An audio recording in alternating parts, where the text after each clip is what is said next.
Nash to begin the second set serving.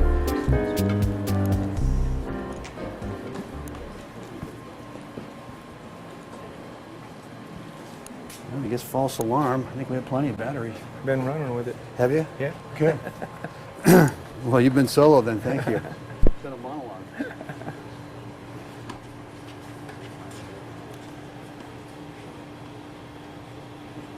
Brent's now back, and Brent, what I was saying was it'll be interesting to see tactically what changes Hugh makes here. And I think he really didn't play that bad a set. I thought David was hitting a lot of lines on his serve and hitting lines on the. Sometimes you just got to tip your hat and say, "Hey, the guy played well. Let's see if he can sustain it." But so how do you get a guy out of that? How do you take a little bit more time between points, or? Yeah, I think so, and I also think maybe he needs to start taking a little air out of the ball and looping some balls, and because David thrives on pace, and he's getting to hit most balls right in his hitting zone.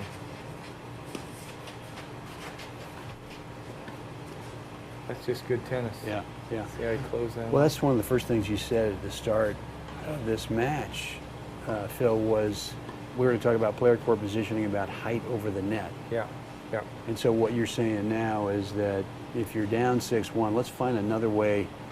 If we're going to lose another set 6-1, let's find another way to do it. You know, when you, a lot of times you're trying to get the ball out of your opponent's hitting zone. It's a little difficult with David. He's 6'7", so looping shots that might be above somebody's head, our size. Right. On the other hand, it is giving him shots with not as much pace. Right. And I think David, you have to not give him that type of pace. That's the kind of ball right there. Yeah. And he got what he wanted off of it. Short ball, and then he can do whatever he I know wants. Dick Johnson, who's contemporary of these two guys, and is also one of the top players in the world in the 70s. He'll hit a lot of, I'm not saying lobs, I call them drobs. They're in between a drive and a lob. But You call it a drob. Oh, I like that. And he gets a ball that kicks up on people, and it's done strictly through neck clearance. Just what we tell kids when they start playing tennis: get that ball 4 or 5 feet over the net. But he's not going semi-western and trying to windshield wipe the ball up there. No, he's not.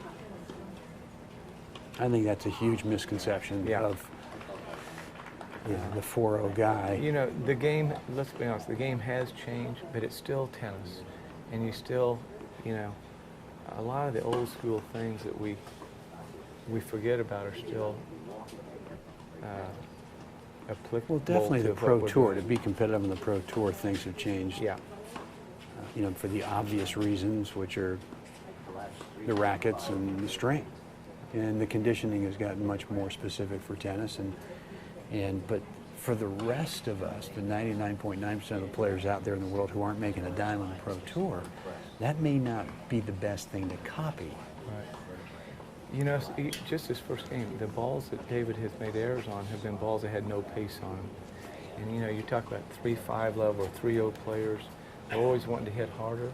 But the shot that people have trouble with, generally, strokes break down on balls that have no pace. So, yeah, is it nice to hit some shots hard? Yes, but give your opponent some nothing balls occasionally. Okay?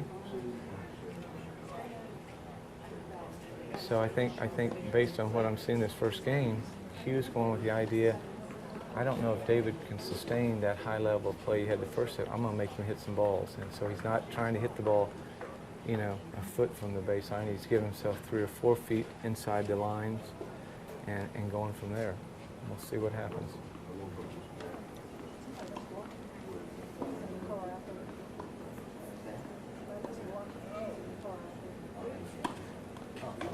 It's just a great serve. Not much you can do with that. Boy, wouldn't it be nice to have a big serve like that, Brent, and be able to just be down an ad or down a break point? Be down 15-40 and go. Get a freebie. You and I are out there having to work like a dog every game. I mean, I'm just pretty much starting the point. It's at best an approach shot.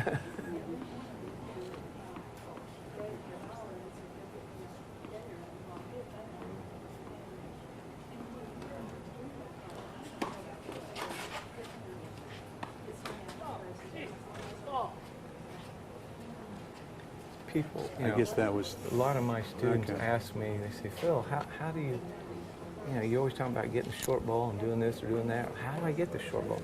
Well, there's several ways. One, you see with Dave Nash, he's able to get a short ball off of his serve, because his serve, so guys are just getting it back and it's usually short. Looping the ball and getting the ball out of their hitting zone is another. Making your opponent run laterally and making them run, hit on the run. There's a lot of ways you can do it. It just, there again, he got the short ball off of his serve, and then he could dictate the point from there. I think too, Phil, the reality is that someone says, hey, Phil, you know, all right, how do I get the short ball?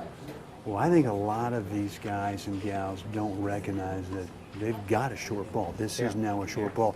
Or like that one there where David serves wide and can see that Hugh is really stretched out. The chances go up to about 100. It's going to be a short ball. That's and right. he's on it sooner than waiting to see. That's a great point. I mean, the shots you've hit oftentimes dictates what's coming back at you. And you're right. David saw that he had Hugh stretched. And I see that a lot where players will play a horizontal strategy, side to side, moving their opponent side to side. All of a sudden they hit a really, and maybe it's unintentional. Maybe they were trying to go cross court and now they're a hair late, they go up the line and their opponent's stretched out and they don't go, well, the chances now are huge. There's going to be a short ball coming. Yeah. Don't you agree that senior tennis, there's a lot more up and back tennis than you see on TV in the pros, where they're just ripping balls from the baseline. Right. And in senior tennis, most of the matches, I'm not saying this necessarily, but a lot of them, there's a lot of short balls drawing the player in, lobbing, passing. And so it becomes more of a chess match than just knocking somebody off the court like the young guys do. You notice Hughes made a little adjustment on his return of serve. He's standing in a little closer.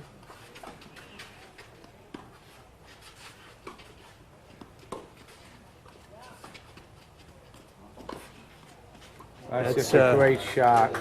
That's the point of the match Hugh right Thompson there. was saying to himself, I can't play much better point than that, and still lost the point.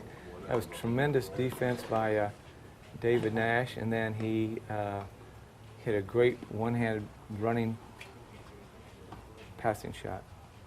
But I think Hughes made a little adjustment on his return, so he's standing a little closer. He was inside the baseline. Using David's pace. When he was standing back further earlier, he was getting taken out wide on the wide serve, so he's trying to cut that angle off a little bit. Which I think is a good lesson for the club player, Brent, that every server is different and the ball comes at you different. You need to make adjustments where you're standing.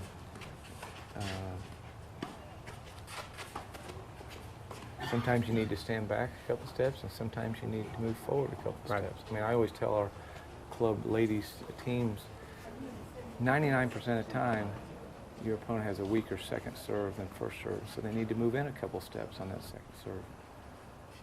And if they don't have a weak serve, stay back and do what you need to do. If you have to lob the return, do what you have to do to get the ball back and play. I think, too, when the server sees that you're making an adjustment, there can be a little bit of a mental, well, David got out of that, escaped. He sure did. That that I point. thought Hugh played a great game, but David bailed himself out with a great passing shot, but also he won 3 easy points there on big serves. So that's quite a weapon to have at this age, Well, Phil, we got a side change coming up here. What are you doing these days? I know you moved down here from I moved down Columbus, here with Ohio. my wife, Myke, and we're running 2 clubs at my nephew, who is in the golf business and has some beautiful clubs all over the country. And they've got 2 clubs here in Naples, Tarpon Cove Yacht and Racket Club and Spanish Wells Country Club. And we run the tennis at those 2 clubs. We spend most of our time at Tarpon Cove because it's more of a tennis specific club. Spanish Wells is more of a golf club, but we have play at both places. And as you know, my wife's a very good player and a great teacher, and people love her. And we really like it down here in the warm climate. And it's also, particularly in the winter, we see a lot of our friends like you and all these guys that come down and turn. So it's worked out well for us. That's great. That's great. How much you teaching? I'm teaching this time of year. I'm on the court probably 20, 25 hours a week, which is a little more than I want to do, but come May 1st, it'll drop back to 10 or 12, 15 hours a week, which right now I'm battling some injuries, so I'm trying to not beat my body up too much. But still trying to play, and I love coming to these tournaments and hanging out with the guys and practicing. Another good serve by Hugh. I'll tell you, I've been impressed with the depth of Hugh's serve. You know, he didn't serve near as hard as David, but he's really placing that serve well. Oh, that's a great serve. Not a bad return. Wow. So David, just like we were just talking about, David anticipated Hugh probably wouldn't get to that great return, and you got over there and, did something with it. Because and this works on grass and clay because of the footing. Hugh is starting to hit some shots behind David, you know, and wrong footing, and that's a pretty good ploy on a grass court or a clay court, you know. Now the problem with that, you're hitting in a smaller part of the court, so you've got to be pretty accurate with your shots to do that. But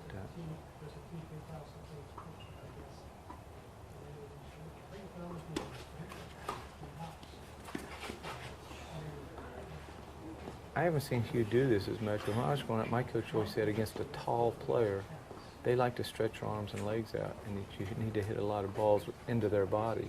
And right. I think maybe Hugh, that would be something maybe he could start doing a little bit of.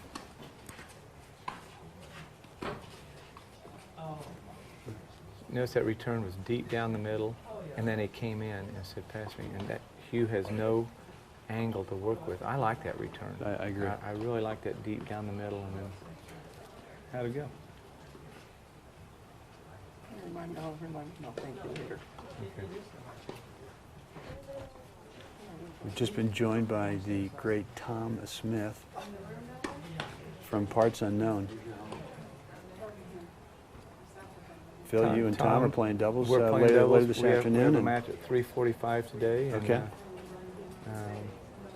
Tom and I have been playing together over the years, and I know he likes coming down to this warm climate. He's living in Atlanta, and they've had kind of a rough winter this year.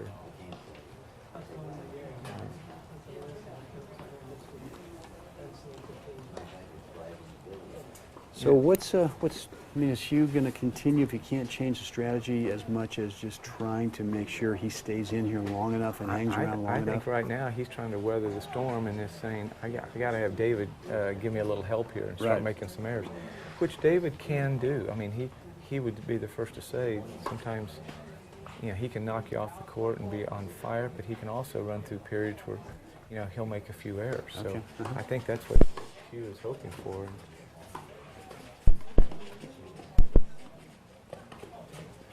Wow.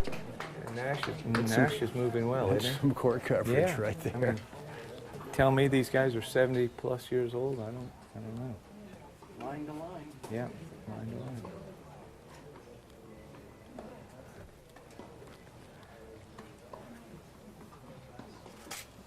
In the beginning of this match, Hugh showed 2, 3, 4 drop shots. Haven't seen it. We haven't seen it since then. And is that because he's just forgotten about it, or is it because David's hitting the ball so hard and so deep that he's not able to use it? You know, it's very tough to drop shot from behind the baseline. Number one, to execute it. Number two, it gives the opponent more time to cover it. That's right. But I think it's more just the pace and the depth that David's hitting. It's not agree. really allowing Hugh to do what he normally likes to do, because he'll sometimes drop shot 3, 4, or 5 times a game. But he's not able to get into that. And as you pointed out earlier, David is kind of moving up and covering that too. He's looking for the drop He's looking shot, for it. Yeah.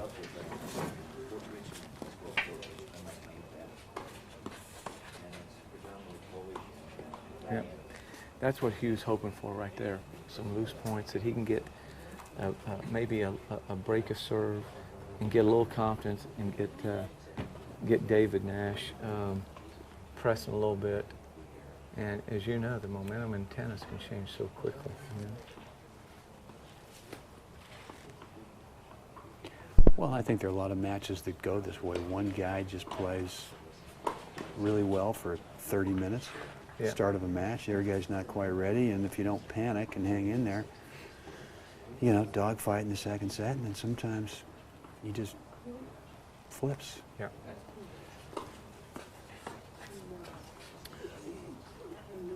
You do a lot of coaching of teams and things like that. What do you think of the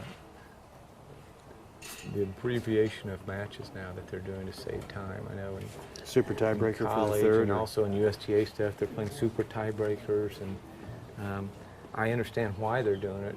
I don't know that I always like it, but to me it's a great equalizer. I mean, it helps the, if for lack of a better word, the lesser team. Yep. It gives them a little bit more chance to knock off, and I think you're going to see more upsets in that kind of format. Well, first of all, the college thing, I don't even want to talk about. Right. Just disastrous. Yeah, I agree. Well, because we were all brought up with the idea that doubles was important. You know? Yeah, it just, and it is important because the reality is that we turn 50. You do a survey and Most 75 to 80% of the play is doubles, Oh, yeah, for sure. right? Yeah. So I'm afraid that's going to, I'm not going to say kill the sport, but it's Yeah. going to make it tougher to, players have fun playing when they get older. They haven't learned any double skills. It's a great But return. I think the super tiebreaker, I'd be interested, you know, I'm kind of a data, kind of a stats guy, and I Yeah. sort of would be curious to see before we introduced the super tiebreaker, where we played the full third set. If there's any kind of data or any kind of trends that would show, on average, the better team won. The better team meaning that the ratings would Right, show right, that they right, should win the right. third set, that they were winning most of the time, and then we introduced the Super TB, and now what does it show? Yeah, it'd be interesting. If it trends the same way, I guess I don't have a problem with it, but I know if if I'm it's- playing some hot shot team, I would rather play the super tiebreaker because I think it They get a little enhances my tight. chances. But if I'm the favorite team, I think it puts a lot more pressure on the favorite. okay, Hugh's going to call it good. Yeah. So we are now at. I want to say 3. That's 2-1. Okay. 2-1. All right. 2-1. So they're on serve. Geez, we're announcing, we don't even know the score. No.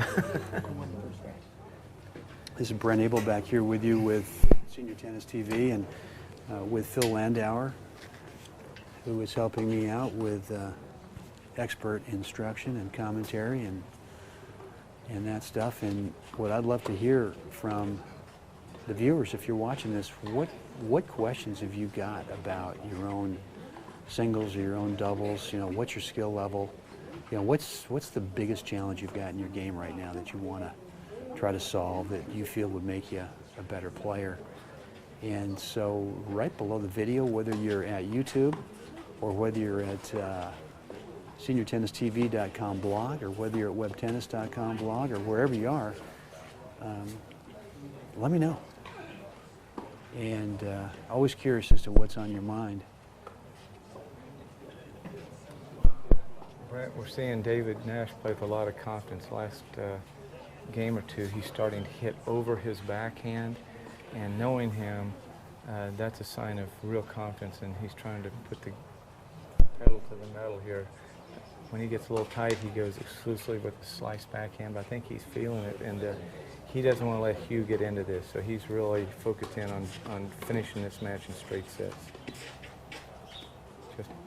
Just out. Yep. Yep. That's But true. the comment you made earlier, he's on the lookout for that drop shot. He's playing up inside the Right. baseline, which is what you have to do to cover Hugh's And you drop think Hugh shot. is seeing that? You think Hugh's Yeah, recognizing I that? think he's that seeing it's that, not and he's trying to available? make his shots a little better than normal. And Tom, the first couple games, Hugh hit 3 world-class drop shots, and then David made an adjustment, started playing up tight on the baseline, and hit. There hasn't been a drop shot since then, has No. there? No, Hugh's Since trying- that first game. Hugh's trying to go deeper in the court. He's trying to get Nash to go backwards. Yeah. But in fairness, it's hard to drop shot a ball that's being hit as hard and as flat as Nash is from behind the baseline. So part of it is Nash not giving him an opportunity to use one of his big weapons.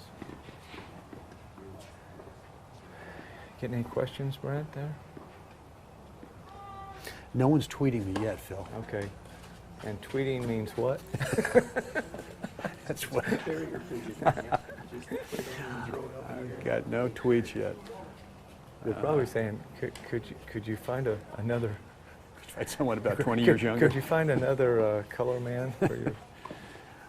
Well, there's no question that, you know, Twitter is, if you have the right voice and you know how to use it, some great value to it. Yeah. Not only is kind of a headline place to go for headlines, but There it's again, Brent, no, interrupt. There Yep. again is that play I like for Hughes. He's driving the ball deep down the center, jamming Nash a little bit and cutting down angles. And I think that's a good play. When you stretch Nash out, gets those legs and arms extended, he gets a lot of leverage on his shots. well, the shot down the middle too, like you said, against a deep guy or a tall guy, is it really forces him to have good footwork. Yeah. And I think it's tougher to do that, to get out of the way of a ball, Yeah.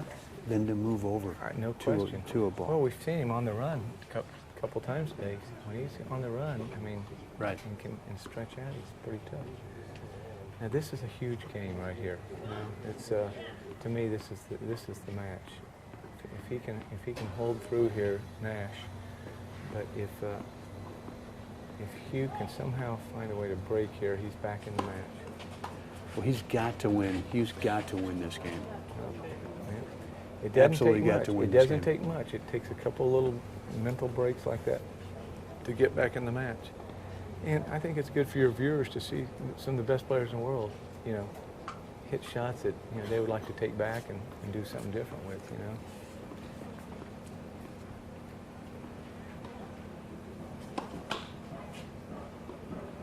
Just because you're a top world-class 70s senior player doesn't mean that the mental part of the game can be elusive from time to time. And I'm doing a series over at Web Tennis called Mental Meltdown Moments. I interviewed Dennis Ralston, who we were talking about Sure. yesterday, and I said, all right, Dennis, give me that one match where you completely choked, Yeah. gagged.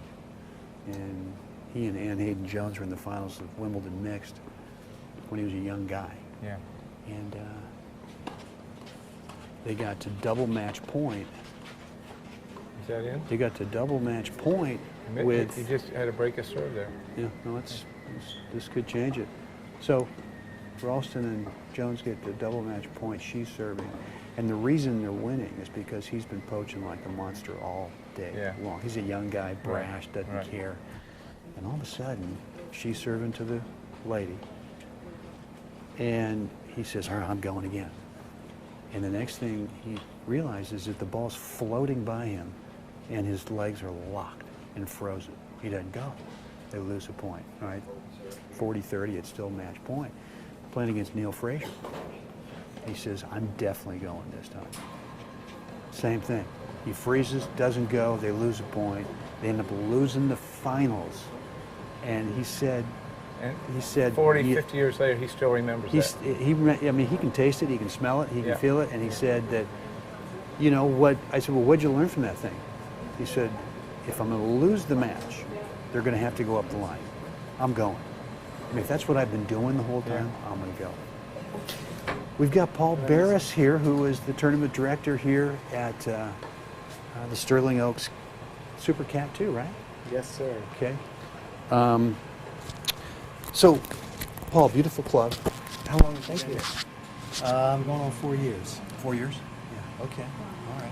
And I know that the tournament grew last year from a number to, what, over 100 players now? Yeah, From, we're last year? Well, not over 100 from last year. We're over 100 from 2 years ago. Okay. Last year we were at about 280, and Okay. this year we're up in the 320s. Okay, good. So, yeah, it's growing every so year. you guys are growing. Yeah. Good. Beautiful club.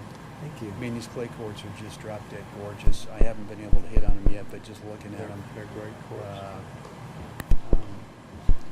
And everything cool with the members? Members are being Oh yeah, supportive of the tournament? yeah, and many of them volunteer, and they're just absolutely vital to make this event go. And, Right. Fortunately, I get nothing but compliments on not only